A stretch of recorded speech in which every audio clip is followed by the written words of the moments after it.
अस्सलाम वालेकुम friends, welcome to my channel chemistry for beginners. आज मैं हाज़िर हुई हूँ एक न्यू ऑर्गेनिक केमिस्ट्री के टॉपिक के साथ।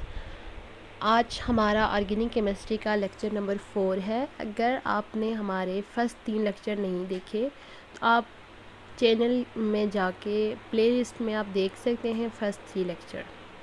चलते हैं हम आज के टॉपिक की तरफ। आज का हमारा फर्स्ट क्लास है जो ऑर्गेनिक केमिस्ट्री की एल्केन्स, उसके बारे में देखेंगे। आज हमने एल्केन का नॉमेनक्लेचर देखना है कि एल्केन के जो कंपाउंड होते हैं उनको कैसे नाम दिया जाता है। एल्केन के बारे में हम ऑलरेडी पढ़ चुके हैं कि एल्केन वो क्लास है जिनमें टोटली सिंगल बॉन्ड प्रेजेंट होता है और कार्बन और हाइड्रोजन से मिलके बने हुए होते हैं और इनको एलिफेटिक हाइड्रोकार्बन्स कहा जाता है। एल्केन का जो नॉमेनक्लेचर है वो 2 तरह का होता है, यानी एक कॉमन नेम्स और आयुपैक नेम्स। कॉमन नेम क्या है, यानी कि ऑर्गेनिक केमिस्ट्री में कंपाउंड्स को यानी कि पहले पास्ट में ये किया जाता था कि कुछ डिफरेंट बेसिस पे उनको नाम दिए जाते थे।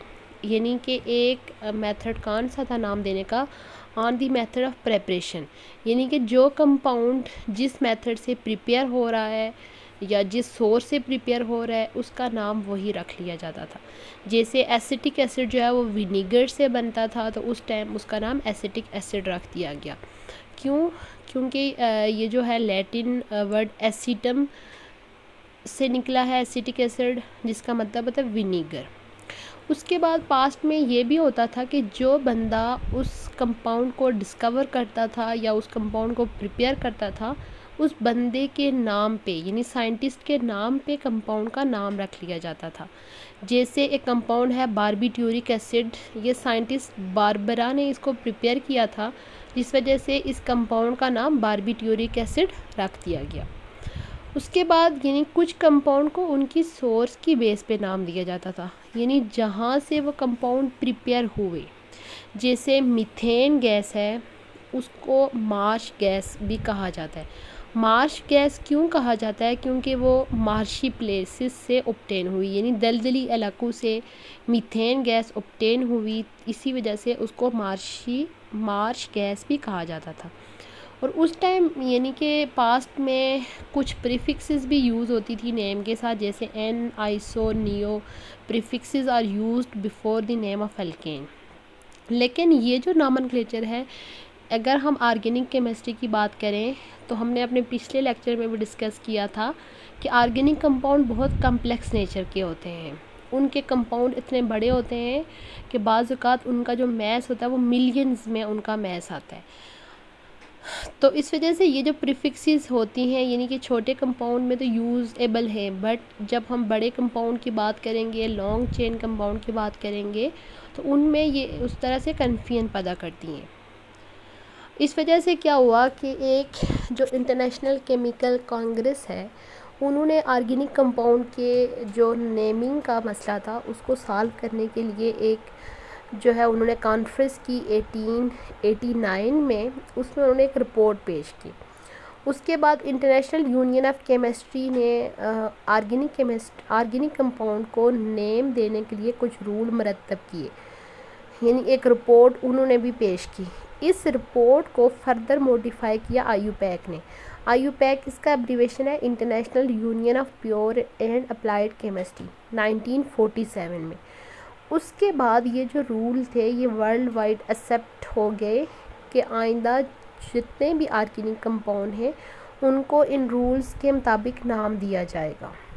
यानी कि आयुपैक नेम जो हैं वो तमाम दुनिया में तमाम कंपाउंड्स के लिए यानी सेम नाम है। ये नहीं है कि हम मतलब एक मुल्क में उस कंपाउंड का नाम अलग पढ़ रहे हैं, दूसरे में अलग पढ़ रहे हैं, नहीं, बल्कि ये जो आयुपैक नेम है ये इंटरनेशनली तमाम मुल्कों में यही नाम एक्सेप्टेड है और तमाम इन कंपाउंड्स के लिए यही नाम यूज़ होते हैं।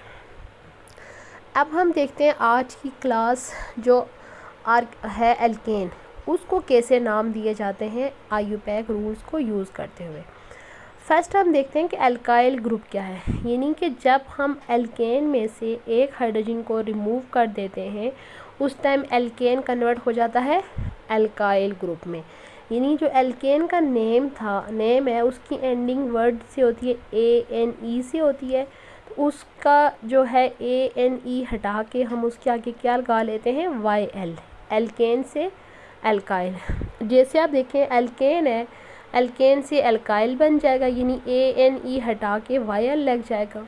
एल्केन क्लास का जो पहला मेंबर होता है मीथेन, यानी ANE हटा के उसकी जगह YL लग गया, तो इसका नाम क्या हो गया मिथाइल।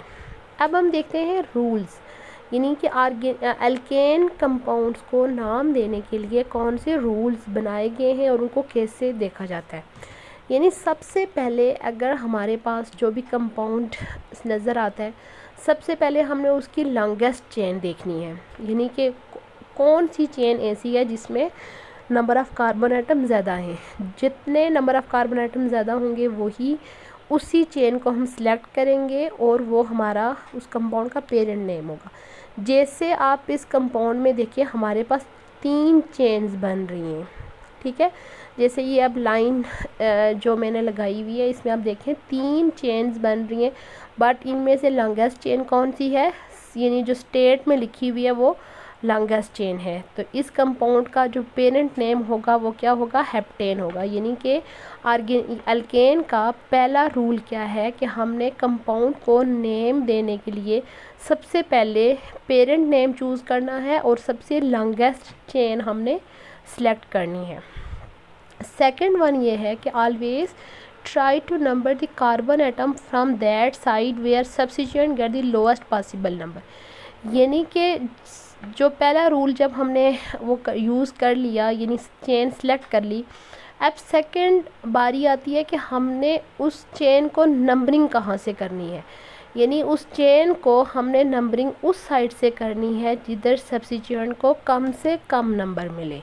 यानी कि ये रूल नंबर 2 है कि लॉन्गेस्ट चेन यानी पेरेंट नेम सेलेक्ट होने के बाद नंबरिंग उस कार्बन आइटम से स्टार्ट करना है जिधर से सब्स्टिट्यूएंट को कम से कम नंबर मिले।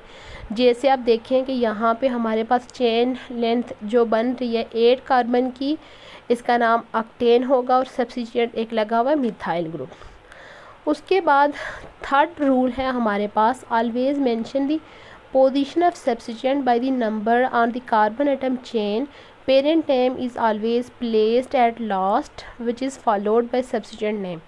यानी पहली चीज़ यह हमने दोनों रूल्स में, पहले रूल्स में भी पढ़ी कि पेरेंट नेम हमेशा लास्ट पे आएगा। पेरेंट नेम के शुरू में क्या आएंगे, सब्स्टिट्यूएंट के नेम्स आएंगे।